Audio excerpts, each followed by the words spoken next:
Groenland. Oui, et vous l'avez traversé, la mer de Baffin. Ce serait bien qu'on revoie encore des images, parce que je trouve ça assez spectaculaire. Dans ce livre, hein, Le Passager du Nord-Ouest, hein, c'est édité Lucos Édition. Lucos Édition, ouais, c'est vous, ça. Voilà, donc j'ai tout fait comme ça. Regardez, je suis pas embêté, alors, là, on croise des ours, tiens, c'est intéressant, parce que ça, c'est des belles bêtes quand même. Ils sont capables d'aller charger, non, quand même pas. Ah oui. Ouais, ça veut dire que même... si on lui laisse une chance, il mange tout cru, ouais.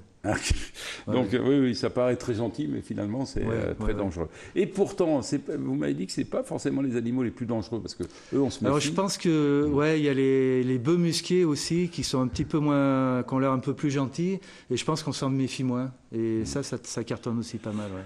Donc petit bateau, mais grande aventure. Hein, grande aventure, le détroit de Bering. Ouais, Capoel. Voilà, donc là j'ai passé... Capoel, ça tu connais ça, Charles? J'ai passé 10 jours sur la plage en attendant des bonnes conditions. Ouais, pourquoi? Parce qu'il faut le traverser quand il n'y a pas de vent, c'est ça, non? Non, parce qu'à la rame, si j'ai le vent de face, je ne peux pas avancer. Donc là, j'ai eu du vent de face pendant une dizaine de jours, donc j'avais tiré le bateau sur la grève et j'attendais que ça se passe, quoi. Ouais. Donc ce qu'a fait Luc avec un bateau en polyester, c'est une performance. Ouais. Moi, j'ai fait le passage du Nord-Ouest sur un bateau en aluminium. C'est sympa comme tout, évidemment, les paysages sont extraordinaires, mais entre guillemets, aujourd'hui, c'est pas un exploit. Voilà, on voit le bateau, regardez comme c'est beau. Voilà. Ça, c'est magnifique, ce coin-là, c'est où, là? Pareil, ça c'est Groenland. Non, c'est à l'entrée du passage du Nord-Ouest. Ce qui est impressionnant, par exemple, ce paysage-là, demain, vous ne le retrouverez plus. Parce que il aura changé. Voilà, c'est ça qui est assez extraordinaire. L'iceberg se casse en deux et se renverse, et tous les jours il change de... Ça fait partie des grands moments de votre vie, ça, d'être devant des icebergs et dans des coins comme ça? C'est énorme, c'est énorme. Ouais, ça monte à presque, certains montent à 100 mètres de haut. Ouais. Donc passer au pied de la falaise qui fait 100 mètres de haut, c'est... Puis en nombre en tonnes et en volume, je ne sais pas ce que ça fait. Allez, je peux te dire, les plus gros, c'est grand comme la Belgique. Ouais. Et l'eau, si on le fait fondre l'iceberg, c'est le volume d'eau consommé en France en une année. Puis on vient de voir une image là, mais c'est vrai que ça va vite quand même, votre bateau. Alors ça c'est le mien, disons avec lequel j'ai fait le passage Nord-Ouest, mais entre guillemets, moi je pouvais me permettre. Parce que là, je percutais, je regardais même plus les grolères, etc. Parce que le bateau il était indestructible. Luc, avec son bateau en polyester, il ne fallait pas qu'il touche. Parce qu'autrement, c'est boîte de sardines et le bateau au fond de l'eau. Mais sincèrement, des paysages comme ça, c'est quand même des souvenirs inoubliables. Voilà. Ça c'est le Groenland, la baie de Disco, c'est là où il y a les plus gros icebergs, c'est le plus gros glacier qui tombe dans la mer, et les gros icebergs sont là, à cet endroit-là. Pour vous, Charles, ça y est, là maintenant tout est prêt, c'est-à-dire que vous allez retrouver votre embarcation et puis c'est parti pour 3000 km. Hein. Alors regardez encore cette image, là, c'est une merveille. Voilà. Et là, il faut oser passer quand même. Hein. Disons, ça dépend du bateau. Hein. C'est le Glory of the Sea, non, je peux percuter l'iceberg, il n'y a pas de problème. D'accord. Mais en polyester, il faut faire attention. Ou avec mon bateau à rame, même s'il est très solide, il est en Kevlar carbone. C'est le matériel. C'est fragile quand même. Kevlar carbone non, c'est les gilets pare-balles des CRS. D'accord. Ouais, mais au déchirement, c'est pas très. Il faut faire attention au déchirement, c'est là où ça. Moi, je suis pas très méticuleux. Allez, vous l'avez compris, c'est ça. Regardez, deux aventuriers, quand ils se rencontrent, ils se racontent des histoires évidemment d'aventure. Tiens, il y a un autre aventurier, mais quelqu'un qui, je pense, doit vous fasciner, c'est l'Espagnol, Kylian Jornet. Kylian Jornet, bientôt sur TV8 Mont-Blanc, vous allez voir un portrait magnifique. Ce sera un 52 minutes et ce sera diffusé le vendredi 4 juillet. Donc soyez fidèles à TV8 Mont-Blanc et regardez bien un petit extrait de cette aventure de Kylian Jornet.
con Stefano Ross dalla traversata e proprio la guidetta è quella che sulle nuvole che si vede un po' e si scende.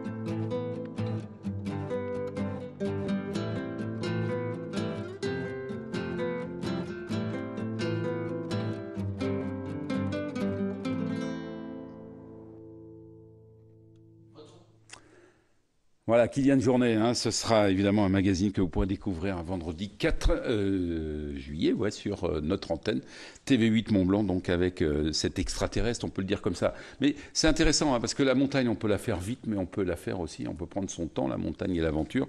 Et vous dites pas de compète et pas de demi-tour. C'est ça votre devise ou pas? Ouais, je vais doucement, mais j'essaye d'aller loin. Et y a pas de, je fais pas de course. Je compte pas le nombre de jours en mer, je compte pas le nombre de kilomètres. Est-ce que je suis le premier ou tout ça? Bon, bah, j'avance. J'ai envie de découvrir un peu tout, mais à ma vitesse. Par contre, dans ce livre, hein, vous faites un constat, un accablant que tout le monde fait. La Terre se réchauffe. Hein. Ouais, je pense, ouais. Je pense parce qu'il y a 25-30 ans, certainement, je ne serais pas passé dans le Nord-Ouest, ouais. Alors, il y a 10 ans même. Même il y a 10 ans, ouais. Je serais pas passé, ouais. Et pour vous, c'est quoi? C'est un signal d'alerte ou ça fait partie, effectivement, de certaines périodes? Il fait plus froid ou plus chaud? Non. Ouais, alors ça je sais pas. Là, je vais les laisser, là, tous. Non, je dis ça parce que moi, ce qui me fait plaisir, c'est vous, au moins, l'aventure, vous la faites. Donc, vous êtes vraiment impliqué avec Charles. Et finalement, vous n'êtes pas là pour donner des leçons, quoi, c'est ça? Non, je juste constater ce qui se passe. Ouais. Voilà, moi, à un instant T, je suis là et je vous fais voir ces images. Et voilà, là, c'est comme ça. Luc, pour vous, c'est le plus facile maintenant, ce qu'il vous reste à faire, non, je pense ou... Bah, moi, pour le Nord-Ouest, pour moi, c'est terminé. Et sur les 3-4 saisons à venir, je descends Patagonie et repasser le Cap Horn. Et si je peux, en Antarctique, d'ici 4-5 saisons. Ouais. Ah oui, c'est ça. Vous reviendrez quand même par là-bas. Hein. Ouais, je vais retourner un petit coup au froid et puis... J'ai prévu un retour en France d'ici 12 à 15 ans, donc j'ai le temps un petit peu. Je vais voir ce qui se passe. Et vous, Charles, une fois que ce sera fini, ces 3000 km, il y a déjà d'autres aventures qui se préparent. Oui, c'est ce que vous avez dit. Alors, Charles, il est meilleur que vous, hein, parce que lui, il a dit, moi, de toute façon, mon objectif, c'est de refaire ça quand j'aurai 100 ans, c'est ça? Non, voilà, à 100 ans, donc j'ai la ferme intention de battre le record de distance dans l'heure à vélo. Très bien. 27 km. Qui est tenu par un Grenoblois, je crois. Parisien. Un Parisien. Qui bat chaque année son propre record. Il a 103 ans. D'accord. Voilà, 27 km. Donc j'ai 44 ans pour me préparer. Bon, à J- maintenant très peu de jours, ça y est, tout est prêt, mentalement, moralement, tout le matériel. Vous avez combien? Ça doit être énorme le nombre de valises que vous allez porter. Là, je dois avoir un sac à dos de 10 kilos parce que tout est sur place. Ah oui, donc, d'accord, voilà. Okay. Il faut encore que je trouve une route skateboard. Parce qu'il faut que je change la route skateboard qui est sur on l'a vu l'autre fois. Voilà. Il vous manque que ça, c'est pas dur à trouver ça. Non, mais il faut le faire. Hein. Donc ça sera fait comme d'habitude la veille du départ. C'est ça l'aventure. Non, Charlie est super. C'est ça l'aventure ou pas, Luc? Ouais, je suis allé la veille de son départ. On est allé je lui ai donné à Phil un coup de main la veille de son départ dans un supermarché pour acheter à manger. Et franchement, moi, j'ai été catastrophé. Ouais. Pourquoi? Il achète un peu tout à l'arrache au dernier moment, alors que généralement ça se prépare, les petits plats comme ça, là, ça, lui il a tout acheté à l'arrache. Parce que vous, sur votre bateau, vous mangez quoi? Pas de poisson, rien? C'est difficile. Là-haut, il y a beaucoup de poissons. Ouais. Saumon, morue, excellent, morue, flétan. Ouais. Donc ça, c'est assez facile de pêcher en fait. Ouais. Non, toi tu pêches, hein, donc... moi je pêche, ouais. Là-haut, il y a du poisson, donc ça, c'est assez facile. Donc, ce qui veut dire là, dans cette période donc, du mois de juin, on vous retrouve simplement septembre-octobre, c'est ça le retour? Mi-novembre. Mi-novembre, ici, carrément. Pour la saison, dès que la saison démarre. Donc, dès que à Val Thorens. Donc Valto, Saint-Nicolas-de-Véros. J'espère qu'un jour, on ira skier ensemble. Ça serait bien, effectivement. On a déjà un week-end là sur un petit couloir à faire sur Valto, donc il n'y a pas de problème. Ouais. Ouais. En tout cas, merci d'être venu. Moi, ce que je voulais surtout, c'est vous inciter à découvrir ce livre. Hein. Le Passager du Nord-Ouest, Luc Dupont. Hein, c'est édité par vous, Lucos. Voilà. Donc, avec des photos extraordinaires. Tiens, simplement, je vais essayer très belle vous photo, montrer. Exactement. Bien, regardez ce que ça peut donner quand on parle de photos. Hein. C'est vrai qu'elle est très très belle. On le voit là. Avec, c'est très très imagé. Ce qui veut dire, vous n'avez pas envie d'écrire un peu plus, non, quand vous êtes sur votre bateau? Je pense à ça. Ouais, je vais garder mes mémoires pour quand je serai mort. Non. Quand vous serez de retour. Non, quand vous à 102 ans, c'est ça. Ouais. Et pareil, écrire un livre ou pas, Charles?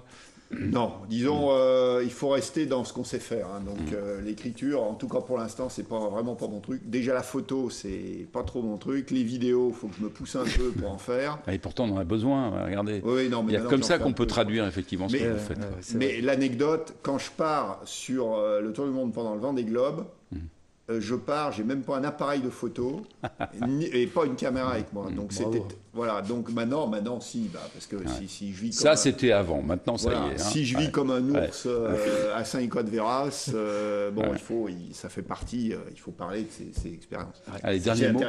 Non, mais c'est vrai qu'il faut être un peu ours finalement. Tiens, vous avez bien dit. Vous avez donné la définition. Quand on part comme ça à l'aventure, vous, l'alpiniste des mers, moi je trouve ça joli comme. Ouais, j'aime bien, comme intitulé. Ouais, j'aime bien. Et puis tiens, un petit coucou à Emmanuel Jaude, hein, ça y est, maintenant il a retrouvé son copain, maintenant ils sont 3. Eux aussi, ils remontent, ils descendent une rivière plutôt, hein, c'est ça. Hein. La Yukon Rivière qui arrive quasiment où on s'est rencontrés, même où on s'est rencontrés, on peut dire. Ouais, en mer de Bering. Voilà. Ouais. Et pareil, vous allez tous vous retrouver, alors sauf vous cette année, Luc, mais du côté de l'Alaska. En tout cas, on a hâte de voir vos aventures, hein, Charles, parce que c'est vrai que ça va être encore un très très beau voyage. Comment on est mentalement? Moi, je vous sens complètement serein. On a l'impression que vous partez presque en vacances comme tout le monde là. Luc m'a vu, disons, la veille du départ. Je suis comme ça. C'est vrai qu'il n'est pas anxieux. Ouais. Donc 5 minutes avant le départ.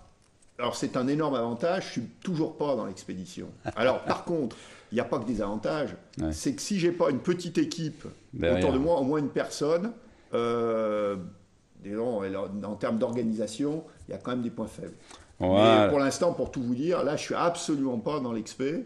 Si, je fais attention à être en forme, à me préparer, là je pars en montagne 3-4 jours, là. Mais voilà, donc... Mais toi, tu es un peu comme ça aussi. Un peu plus organisé que toi, Charles, un petit peu plus. Puis je mange un peu mieux que toi en cours de route, parce que toi, c'est vraiment une catastrophe. Hein. Allez, quelle rencontre, hein. Luc Dupont et Charles Edrich. Merci en tout cas d'être venus sur ce plateau. Et puis, bon vent à vous. Et puis, surtout, c'est la rame. Pas trop de vent. Bonne rame, Charles. Merci. Merci, c'est un plaisir. Merci.